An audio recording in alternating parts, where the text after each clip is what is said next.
அனைவருக்கும் வணக்கம். இப்போ நம்ம பேச போகிற டாபிக் என்னென்னு பார்த்தீங்கன்னா பர்ஃபெக்ஷன். பர்ஃபெக்ஷன் நம்ம லைஃப்பில் நிறைய விஷயங்களில் பார்த்துருக்கலாம், கேட்டிருக்கலாம். ஆனால் ஃபாலோ பண்ணியிருக்கோமா அப்படின்னா ஃபாலோ பண்ணியிருக்கவே மாட்டோம்.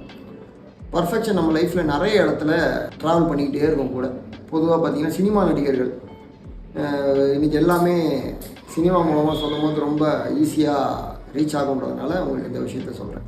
ஸோ ஒரு நடிகர் உயர்ந்த உச்ச நட்சத்திரமாக ஆகிறதுக்கு ரொம்ப முக்கியமான காரணமாக எது இருக்கும் அப்படின்னா அவருடைய டெடிகேஷன். இதில் ரொம்ப முக்கியமான ஃபேக்டர் பர்ஃபெக்ஷன். அவர் 7 மணிக்கு ஷூட்டிங் அப்படின்னா 7 மணிக்கு முன்னாடியே வந்துடுவார்னு சொல்லி நிறைய பேர் சொல்லியிருப்பாங்க. ஸோ அந்த நடிகர் யாருன்றது உங்களுக்கு எல்லாருக்குமே தெரியும். பர்ஃபெக்ஷன் எதை கொண்டு போகும் அப்படின்னா அது நம்மளை எவல்யூஷன் நோக்கி ரொம்ப ஃபாஸ்ட்டாக கொண்டு போக ஆரம்பிக்கும். ஒரு சின்ன எக்ஸாம்பிளுக்கு நம்ம ஒரு வேலையை செய்கிறோம். அந்த வேலையை இத்தனை மணிக்கு ஆரம்பித்து இத்தனை மணிக்கு முடிச்சிடணும் அப்படின்ற ஒரு விஷயம் நம்ம லைஃப்பில் ட்ரை பண்ணுறோமான்னா கிடையவே கிடையாது. ஆனால் இதை தான் ஸ்கூலில் கொண்டு வராங்க. டைம் டேபிள்னு ஒன்று போட்டு இந்த டைமுக்குள்ளே இதை முடிக்கணும், இதுக்கடுத்து இந்த அவர்னு சொல்லி பர்ஃபெக்ஷனில் ஒரு 50 to 60% உள்ளே கொண்டு வர ஆரம்பிக்கிறாங்க.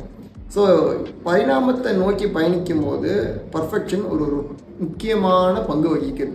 அது மட்டும் இல்லாமல் பர்ஃபெக்ஷன்னு பேசும்போதே ஒரு படம் இருக்குது, around the world in 80 days.